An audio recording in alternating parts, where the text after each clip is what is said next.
forbidden and banned, the bane of bureaucrats, exposing mainstream media's weapons of mass distraction.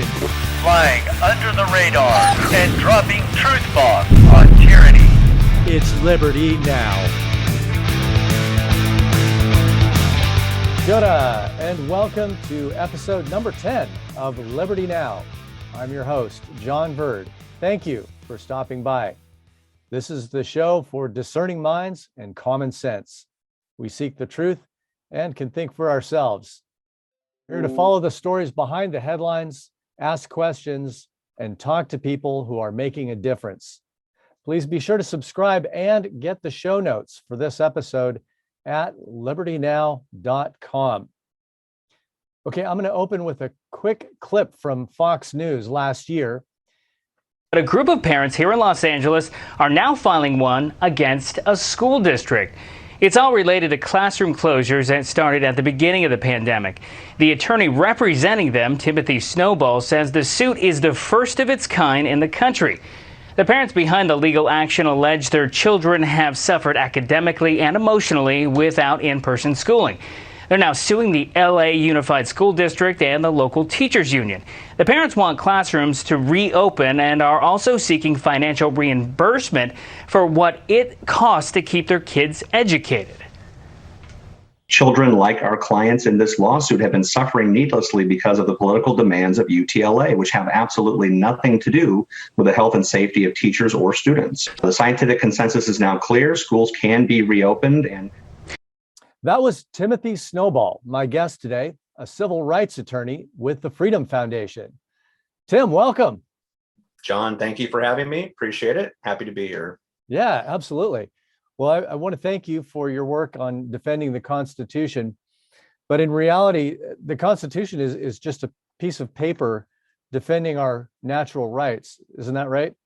I think so, yeah. Justice Scalia was often quoted as saying that this, the Bill of Rights or the Constitution were what the founders would have called parchment guarantees.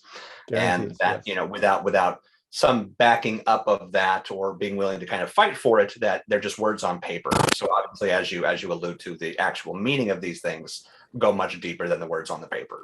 And I mean, the idea here is that anybody can put words on paper, right? And so the justice would often say, hey, you can look at the constitutions of Russia, USSR, China. All of these countries have written pieces of paper with words on them making certain guarantees.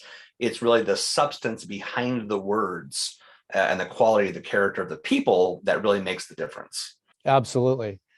Well, I hope that we can get back to that respect of the meaning behind the words in the U.S. You're right in the middle of the battle there. You're working in LA, is that right? So I've jumped around a little bit. I was up in Sacramento. I was born in San Diego. I was working up in Sacramento. Freedom Foundation is the current organization that I work for.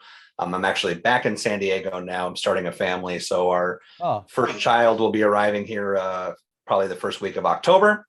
Oh, so congratulations. Thank you very much. My whole family is down here, so it made sense to kind of come back home and relocate and have that family support and everything else. So, but California born and raised. I went to college up in the Bay Area at UC Berkeley for undergrad, and then I was out in the pit of darkness out in DC for a few years for law school. So, yeah. Oh, good on you. Oh, congratulations. I got an October kid as well. Good time of year. Yeah. Just a quick background on, how you got here as far as working on what you do. You focus mostly on First Amendment rights. Is that correct? Correct. Yeah. So I was one of those kids who, I hate to say I was bored in school, but there were certain subjects that I gravitated towards. And I remember taking my first American history class, and I think it was in like 5th grade. And I just was fascinated by this idea of inalienable rights and, the Constitution and the history of the United States. It was the first time I'd ever been exposed to any of that stuff. Yeah. And so, developed that passion at a real early age. I wound up being one of those kids who absolutely, hated high school. So I dropped out of high school my senior year. I remember they told me, like, you're so far behind in credits, you'll have to come back and do like a super senior thing. And I was like, I'm out of here. Every 17-year-old knows, what's the best for them. Right. Right. Wound up going back to community college here in San Diego, Grossmont College, when I was 25, really with this idea in mind of wanting to be a civil rights attorney. And for me, so it goes all the way back to the very beginning of me going back to school, wanting to do this kind of career. And so I was very fortunate, when I was out in DC to meet people and network and be able to kind of get my foot in the door in this civil rights practice. Before I'd say early 1990s, maybe late 80s, a more center-right civil rights kind of movement didn't really exist. The legal academy, the courts, everything was kind of captured by this more left-wing viewpoint of big government and the administrative state and all these things. Yes. So this modern liberty movement is really a modern kind of permutation of these ideals. Yeah, it's interesting. I am starting to see the pendulum swing the other way. The pendulum is swinging. Yes. So before we get into the Bill of Rights, this is perfect timing too, because this is episode number 10, and we're going to be talking about the Bill of Rights, which is the first 10 amendments to the Constitution of the United States. In my last episode, I read out the 10 amendments, and then I'd now like to go over just a little bit of detail of each of them. Before we get into the rest of them, though, I'd like to read from one of your articles about the First Amendment, which is the freedom of speech, press, assembly, and petition, of course. Quote, throughout American history, people's views on what should or should not count as protected speech under the First Amendment has waxed and waned along with cultural trends and changing political ideologies. But rarely do we see the viewpoint on certain fundamental rights shift so dramatically. Progressives used to champion freedom of speech, even in cases at the Supreme Court. Now, it is more likely to be conservatives defending the First Amendment, while progressives push for government censorship and restrictions on speech they don't like. How did we get here? It's a great question. I mean, I'll step back for a moment and just give a little bit of context to not only the First Amendment, but the entire Bill of Rights, right? So you've got the framers come together in Philadelphia, 1787, and really start from scratch almost in putting this new federal government together. Now, most of them were lawyers, and if you ever met a lawyer before, you know that they talk. It's back and forth all day long, every little detail and nuance, right? And so the fact that these individuals were able in a 2 or 3 month period to put this document together itself is kind of a miracle. It is. But when you look at the Constitution, the thing that made it very unique and kind of set it apart as a historical event was this idea of the separation of powers. The way that they put the government together with this 3 separate branches with separate powers, overlapping authority, and each one of those, as you learn in 7th grade civics, checking and balancing the other. That was the primary engine, at least as the framers understood, for protecting individual liberty, at least at the federal level, was the way these institutions are set up. They're just simply not going to be able to violate individual rights because unless it's written right here in the page, they've got no power to do it. It's, we might look at something like that with modern context and say that's kind of quaint. But at the time, that was the political science that they were kind of operating under. So the Bill of Rights actually comes as a second thought, right? So you've already got the written Constitution that goes out to the state assemblies to be approved. You've got this faction of anti-federalists. The Federalists were the main kind of party pushing the Constitution. The anti-federalists come in and said, our one condition, our main condition to approve this thing is we want a specific listing of stuff the government can't do. Right. And again, you'll read in the Federalist Papers, Alexander Hamilton writing stuff like, well, why do we need to make a list of things that the government has no power to do in the first place? And so it's just an important context. I mean, their fear was if you make a list of rights, then the focus is going to become just on the stuff in the list.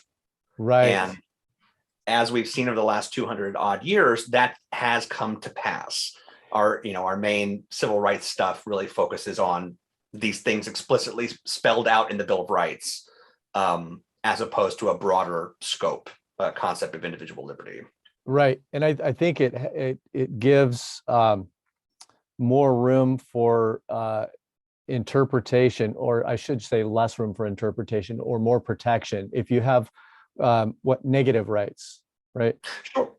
Yeah, absolutely. I mean, that is an absolute crucial distinction. You look at the Bill of Rights, and everything in here is due. And so there's a marked difference between that and a more modern conception of positive rights, as you say, which would be a kind of a liberal wish list, right? Right to healthcare, right to Right. job, right to a home, right to all these things. Now, these may be good things. We might agree, hey, you know what? It would be a good thing if everyone has a home. But to guarantee that as a right is substantively different than saying the government, for instance, can't interfere with your speech. Right. Well, and it's this, I've been trying to articulate this to my more liberal friends, and as you say, there are lots of good things we can do, but you can't legislate or force good, because then you're locked into somebody's idea of what is good, and then you have to enumerate every single potential possible good. Whereas if you just legislate the bad things people can't do, and there's a much smaller scope of those things, then I think you have a much more fair society. Yeah, and you're also, I mean, when you extend a benefit, a privilege, an entitlement to the public, Yeah. right? Entitlement to the public, you are now obligating society to provide that. Right. And again, that is something much different than the Bill of Rights, which is the idea that if we can limit government power, you will have a maximum sphere of individual liberty. So the individual can decide what to say, what to write, whom to worship, all these different things. That's different than saying, John and Tim collectively should be on the hook to provide XYZ to a third party, right? So when you say something like healthcare is an individual right, the government can't just snap their fingers and produce healthcare for people. That comes from somewhere. Right. Someone must pay for that. Exactly. And so there's an important simply labeling something as a right doesn't mean that the laws of economic scarcity no longer exist. Right. We're simply going to, it's a right, so we don't have to worry about all that supply and demand stuff. It's a right, so let's just sign the bill. Well said. And that's just looking at it from the practical material perspective. And then there's also the moral and ethical perspective. How can you enforce what you believe is? It's like trying to enforce one religion on everybody. Not everybody believes in that particular good, and their basic human rights are much more fundamental than these ever-growing list of entitlements we seem to be facing. Well, sure. And even we stepped back from the Bill of Rights to the Constitution, the structural design. You can take one step farther back and look at the principles as laid down in the Declaration of Independence. And I mean, really, the Declaration of Independence, you open any U.S. code book, which is the statutory law of the United States, the first page when you open it in the organic law is the Declaration of Independence. It is literally the foundation of our entire system. And what is the Declaration of Independence premised on? The idea of natural rights pre-existing government. Yes. And therefore the purpose of government flowing from that mandate. Right. And I think that the government and the bureaucracy has grown so large, and it's become its own living organism. And it's just like any living organism, it has this sense of self-protection that only continues to grow or metastasize, some people say. And it circles back to your original question in regards to the First Amendment. And this, in that article that you had read from, I think I had written that a few years ago when I had written an amicus brief in the Fifth Circuit on a Texas case having to do with the speech police on a campus at Texas, University of Texas, where if you said something in class as a student or even on campus, flag you for this special campus committee who could then show up at your dorm room and have you have an investigation into your speech and all these different things. And I think that the point here, at least I was trying to make in that article, is, there's a difference between commitment to principle and commitment to politics. So I'll tell you what I mean, right? So, you cited the ACLU, and I think I pointed that out in that piece as an organization that, classically speaking, had been in favor of free speech. I mean, this is the organization that went out to Skokie, Illinois, to advocate on behalf of the rights of those Nazis to go march down the street and spew their hate speech, right? Hey, look, I don't think anybody, at least that I know, is going to go out there and say that was that they like that. They like the content of the speech of those guys marching down the street. Right. What they like is living in a country where you have the right to say abhorrent things. Right. And when you get into the business of deciding which speech is okay and which speech is bad and should not be allowed, like you said, you give government authority or power, and that's something they're never going to give. That's the last thing I want is Joe Biden or Barack Obama or anybody deciding, quite frankly, what I can or cannot say, what should be allowed to be expressed. They're trying their very best, aren't they? Let's get on to the next 9 amendments. The second one, hotly contested. We'll try not to go too long in this, but the right to keep and bear arms in order to maintain a well-regulated militia, one I believe also very strongly in, and it also supports the first and the second go hand in hand. I've read a lot of articles where arguments are made that this is not to be interpreted as individual owners, but some sort of regulated or organized militia. But I've read also the original words of the founding fathers, who made it quite clear, in my view, that they intend for citizens to be armed. Yeah, and well, first of all, anybody who's interested, there was a Supreme Court decision on this in 2008, the Heller decision, Heller.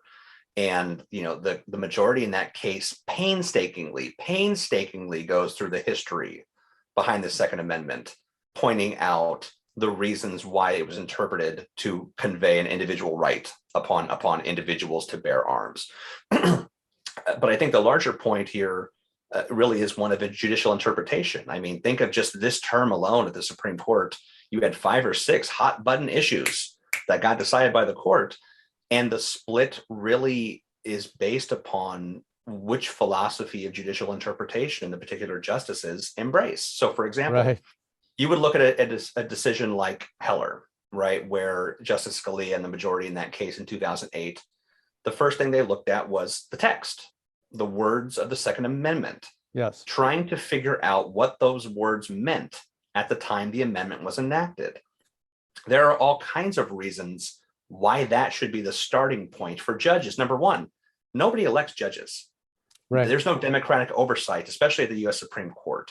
Yeah. Number two, a lot of these people, God bless them, they're 80 years old or something, and they're living, probably relatively sheltered lives. These are not people who have their finger on the pulse of America in terms of what should or should not happen in terms of public policy, right? Right. So the way that the separation of powers works is, these judges are supposed to decide what the Constitution and laws say, full stop. That's it.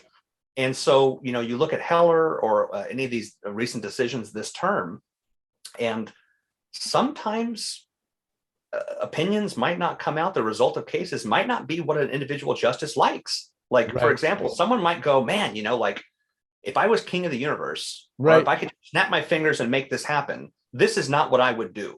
Maybe if I could just snap my fingers, maybe. Now, I think it's wrong that someone can own a certain weapon, right? I don't like that personally. But my personal opinion on it has nothing to do with what the text of the law says in which time it was enacted.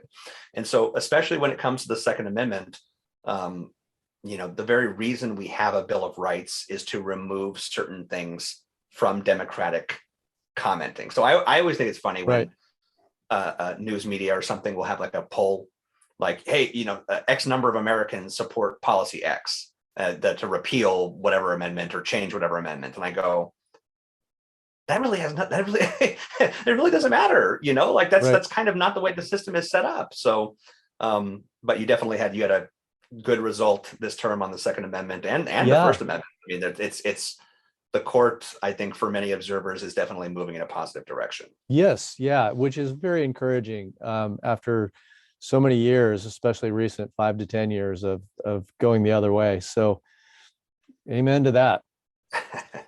So I won't even go into examples of violations of the Second Amendment. You don't have to look very hard for that. The Third Amendment, no quartering of soldiers. Yeah, the Third Amendment. I'll tell you, so this is interesting. So as you said, this is a prohibition on soldiers being quartered in homes. Yes. Right. And so this is one of those things where this was a big deal during the time of the founding. Like Right.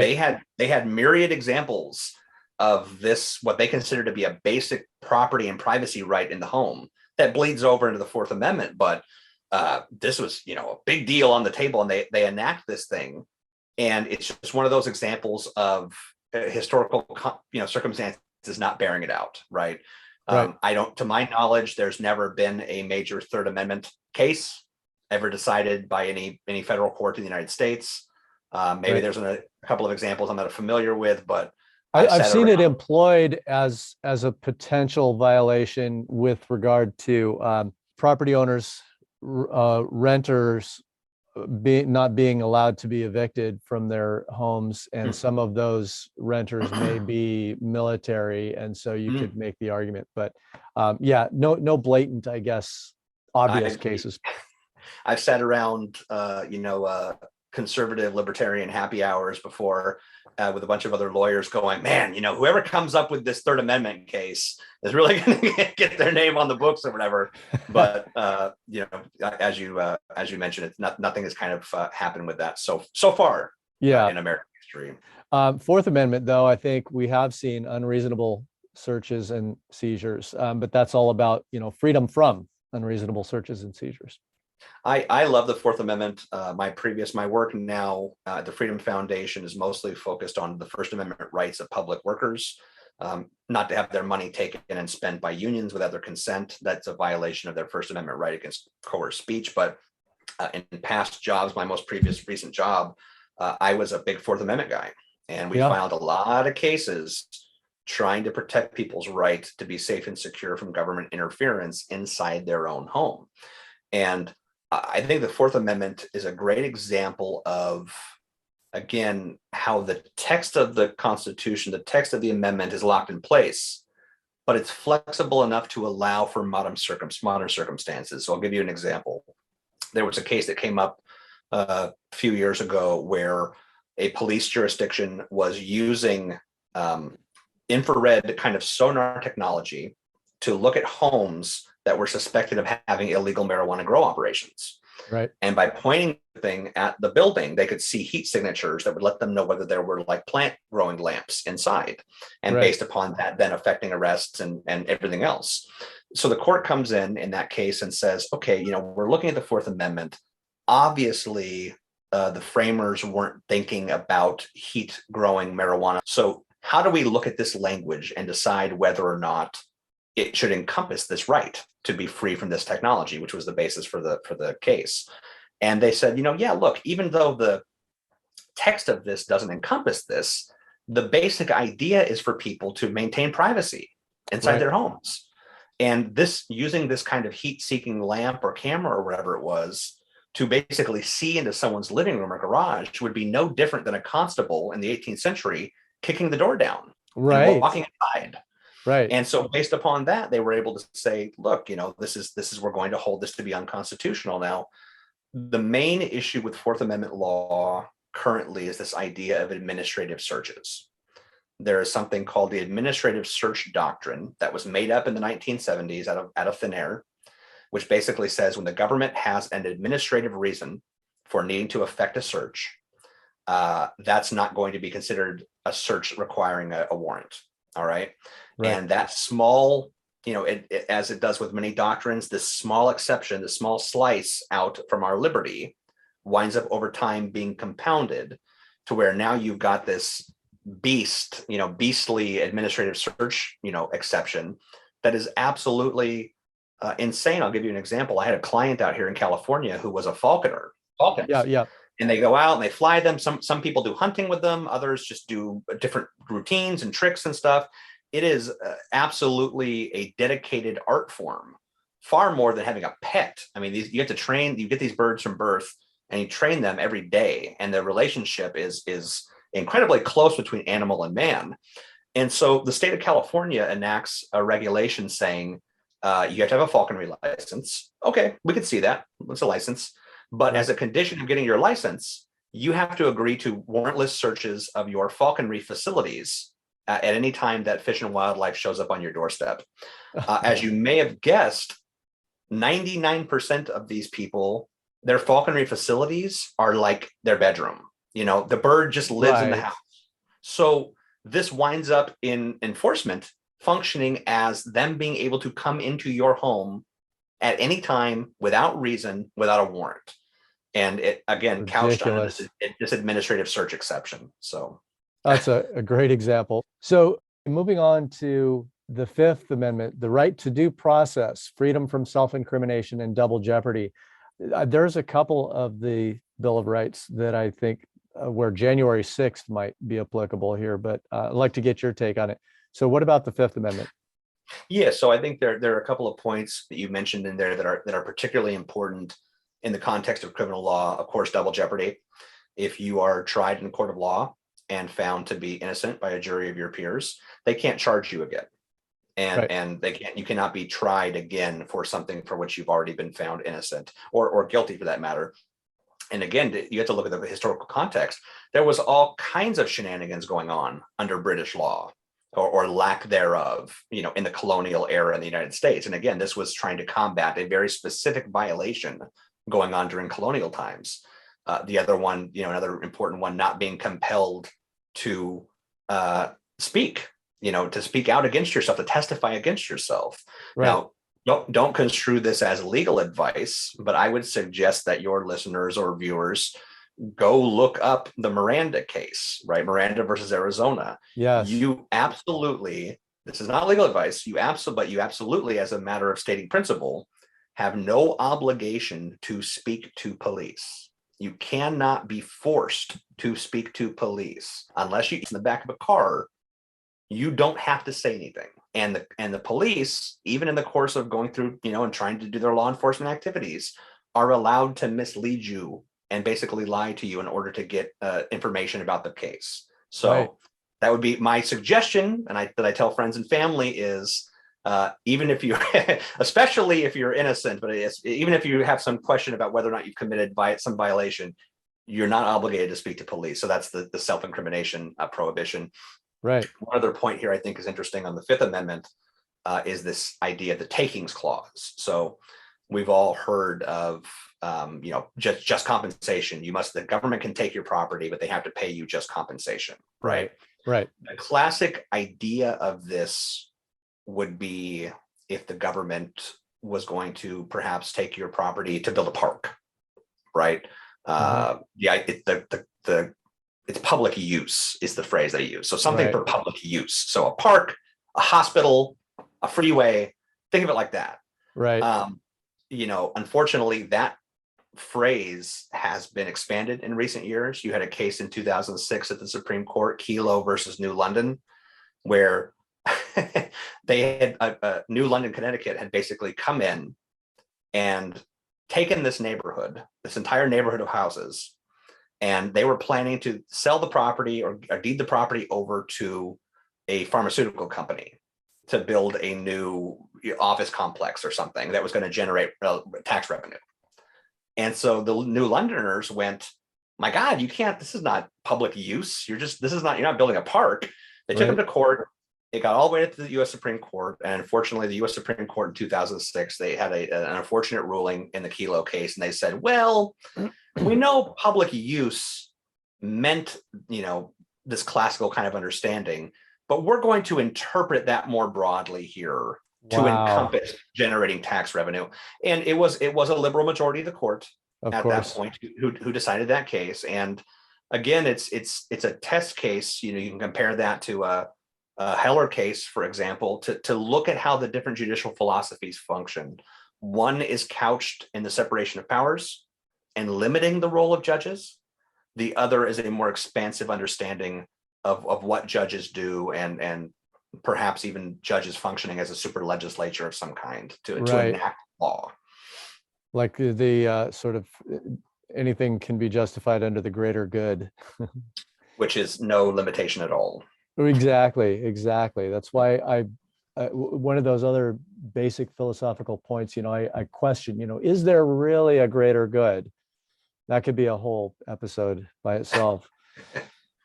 Let's see, Sixth Amendment, rights of accused persons, right to a speedy and public trial. This is one more specifically to January 6th, where we don't see that happening. I think it's being violated all over the place with people who were merely present and not even no indictments even.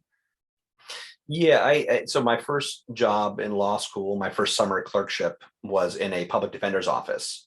And so when I think of the Sixth Amendment, it always this idea of access to counsel. The case was Gideon versus Wainwright. I think it was back in the 1960s.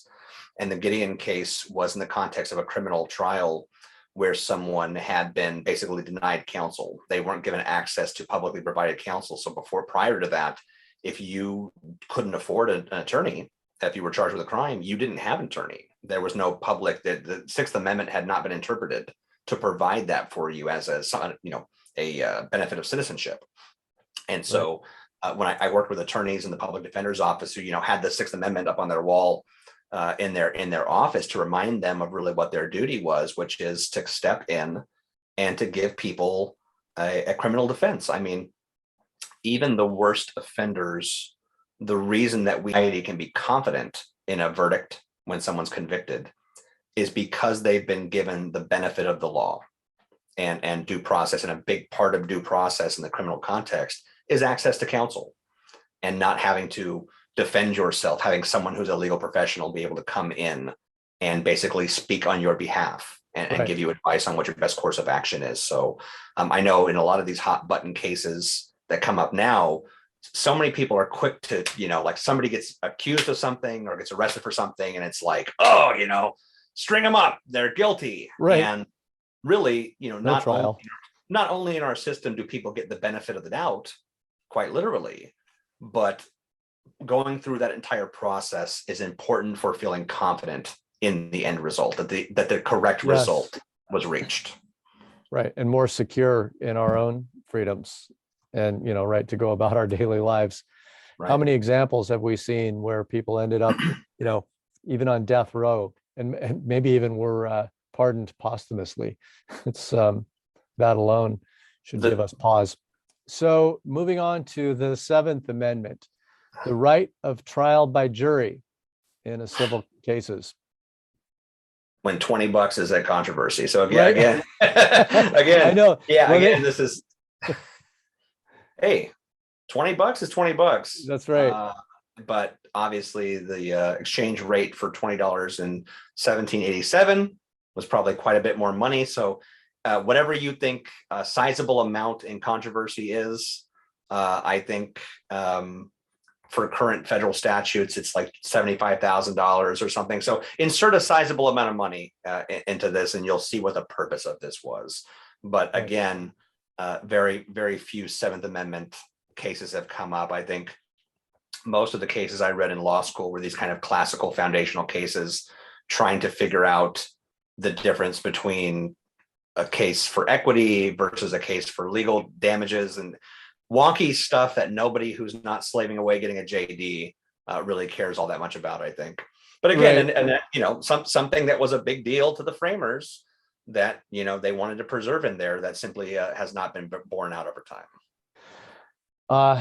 Eighth Amendment, freedom from excessive bail, cruel and unusual punishments. Yeah, it's interesting. I mean, main thing that jumps to mind for me as in terms of Eighth Amendment litigation in recent years has been controversy over the death penalty. So there have been different cases that have come up where the argument has been that inflicting the death penalty on someone should be considered cruel and unusual punishment. The courts, to my knowledge, and I want to say, I can't remember the name of the case, but I know Justice Scalia opined in at least one case analyzing this and saying, again, look, so we need to look at not what we think should qualify as cruel and unusual punishment. Like there's all kinds of things in the modern context the framers never would have even thought of. Right. What did they think of the death penalty? Did they think the death penalty is something vicious? And he went back and did a historical review and said, no, the death penalty was a widely inflicted punishment for certain crimes in the colonial and the founding era.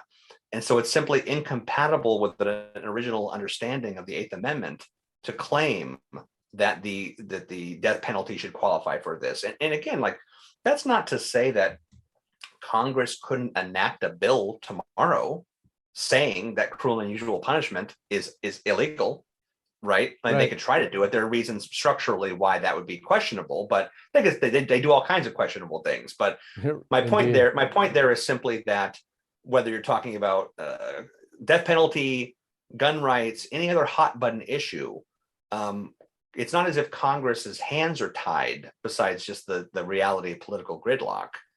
In terms of changing federal law, a lot of these cases just turn on, is it in the text? And if it's not in the text, then judges should be particularly skeptical of stepping in and supplying a rationale that's not reflected there. Exactly. Okay, the Ninth Amendment, rights of the people. It's interesting. So you look at the Ninth and 10th Amendment kind of as two sides of the same coin. Okay. So really, the Eighth Amendment, the first to the Eighth Amendment, are very strict kind of prohibitions on what government can or cannot do. And you see the Ninth and 10th Amendment almost as addendums onto that list.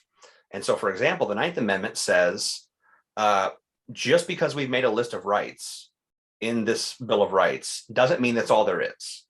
Right. And the fact that we've listed this out doesn't mean that there aren't other rights that aren't listed here. And basically, this gets to that problem that I identified before that Hamilton talks about in the Federalist Papers, which is, hey, my gosh, if we make a list, the idea is going to become that it's only the stuff on this list that counts. Right. And so they wanted to avoid that appearance.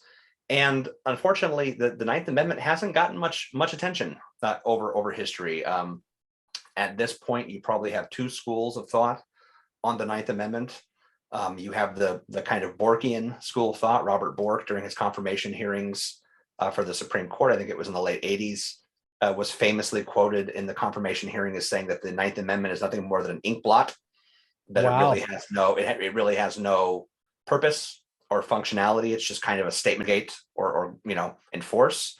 You have Professor Randy Barnett at Georgetown University Law School, who's kind of the other side of this, who says, no, we really should be looking at the Ninth Amendment as a substantive source of additional rights that aren't listed in the constitutions. For example, the right to earn an honest living, right? The right to economic liberty. Things like this, that even though they're not listed here, I think you'd ask the average American, well, should you have the right to work whatever job you want? And people would say, yeah, of course you should be able to go out and earn a living. And so from the more Barnett school of thought, that the Ninth Amendment should be a substantive source of individual liberties that aren't listed. Right. And I mean, the framers clearly, they put a lot of thought into this, and they didn't just randomly drop an ink blot into the but it's important to realize, though, that even when we're talking about the Ninth Amendment, we're not simply saying that you should insert whatever you want. It's not a free-for-all. It's not a free pass, right? So it's not something where you should say, I think every kid in America should have access to an Xbox or something, and that's a right. And we're going to find that's a liberty interest in the Ninth Amendment. Still, even when you see legal analysis into the Ninth Amendment, you're looking at what the understanding would have been at the time of enactment. And so you're still limited by history. Right. And then the flip side of that coin, as you say, the power is reserved to the states as opposed to one central government.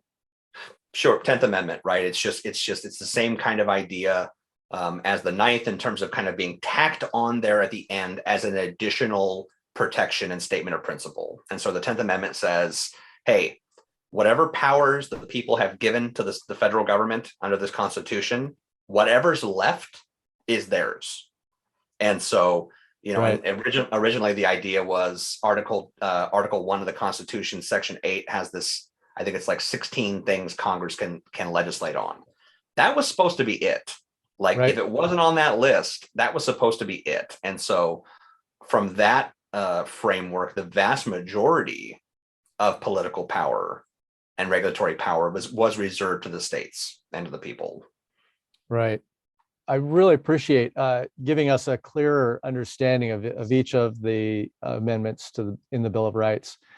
You've been really fighting tirelessly, and I appreciate people like you out there, working to preserve those rights.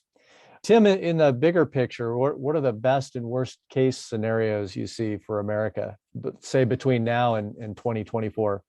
Yeah, well, that's definitely the short term. For me, when I think of current issues facing the country, I wonder if a lot of our problems aren't cultural in nature, and I'll explain what I mean. When Alexis de Tocqueville, the famous political theorist, visited the United States in the early, in the 1830s, I think he visited French, and his treatise it's called Democracy in America, is this great treatise on American democracy, the uniqueness of our system. He opined on this idea of American civil society, and that when it came to going into American hamlets or villages or cities or whatever else, that American society was tied together through bonds of fellowship in a way that he had not observed, at least in his home country and other countries. So we're talking about family, church, civic organizations, just the real substance of collective society.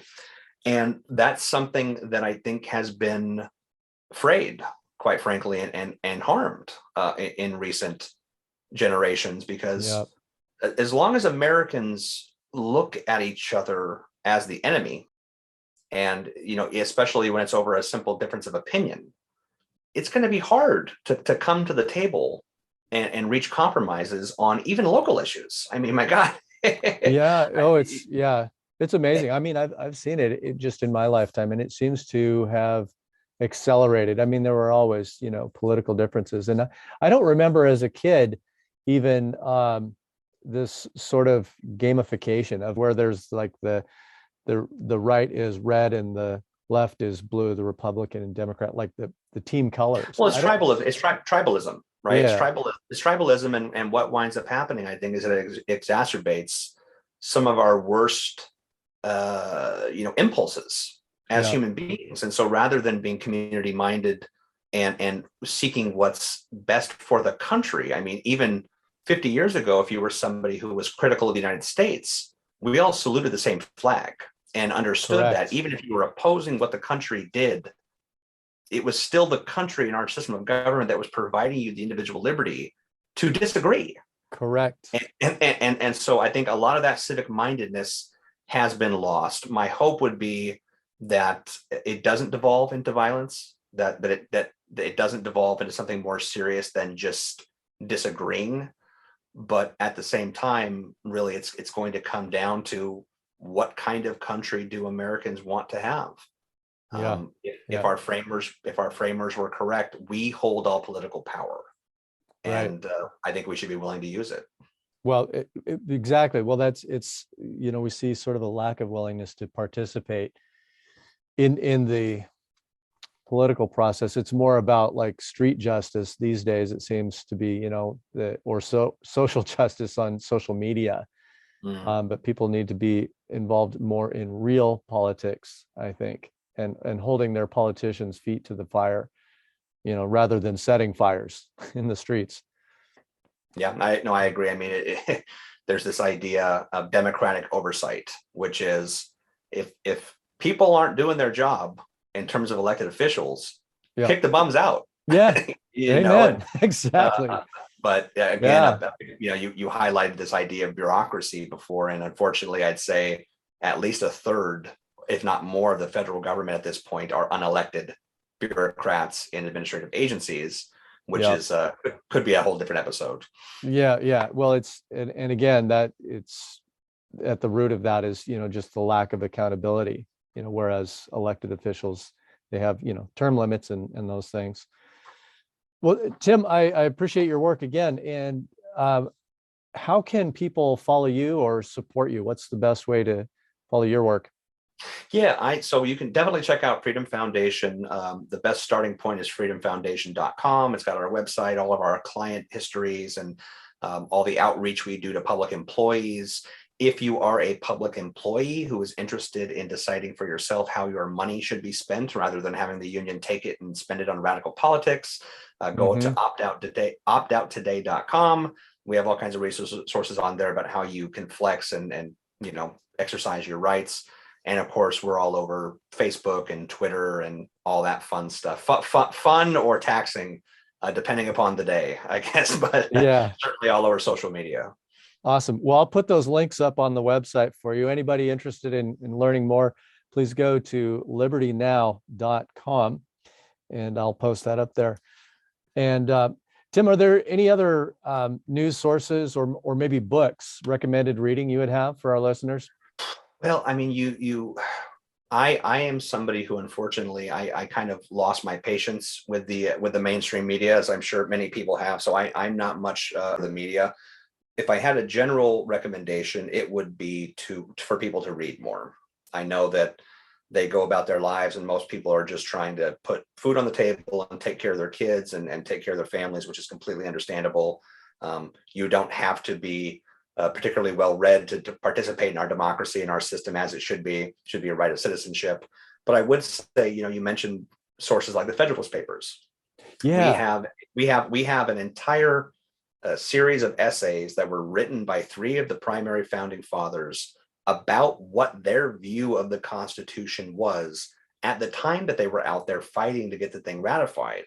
And so certainly in terms of original source documents, if you haven't, any of your listeners or viewers haven't read the Federalist Papers, maybe you don't want to read the whole thing, but it's certainly worth looking up some of there's 3 or 4 that are just absolutely fundamental to modern debates. And so I would encourage people to look those up. Yeah, thank you for reminding me of that. I have a copy in my library, and I think I might be able to provide a PDF. You should be able to get it for free online. So I'll host a copy of that for anybody interested. We'll post that also up at libertynow.com. Awesome. Well, thank you, Tim. I really appreciate your time. Sorry for all the glitches. I hope that I'm able to put this all together into a cohesive podcast. No problem. Yeah. But great stuff. Well, that's all we have time for today, folks. And until next time, please remember to be good, do the right thing, and keep asking questions.